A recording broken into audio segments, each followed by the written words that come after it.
Le flambé est l'un des papillons les plus spectaculaires du jardin avec le macaon. C'est sans doute le papillon le plus grand d'Europe, un papillon qui ne virevolte pas mais qui plane.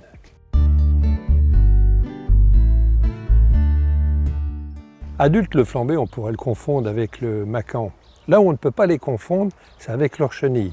La chenille du flambé ressemble étrangement à des fientes d'oiseaux, alors que le macaon est beaucoup plus spectaculaire. On le retrouve par exemple sur les carottes. La chenille du flambé est beaucoup plus discrète. Vous la retrouverez sur des arbres fruitiers, des arbres à noyaux de préférence, des prunus, comme les cerisiers, les pruneliers ou les amandiers. Le flambé est reconnaissable avec ses ailes triangulaires, blanches, zébrées de noir, avec ses longues queues. Il ressemble à un cerf-volant qui plane de fleur en fleur sans distinction.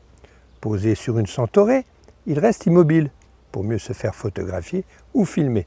Il prend son temps avec sa trompe pour puiser le nectar à l'intérieur des fleurs.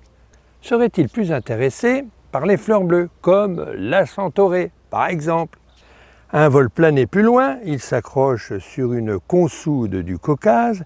Ses fleurs tubulaires l'obligent à faire un effort pour plonger sa trompe à la recherche du nectar.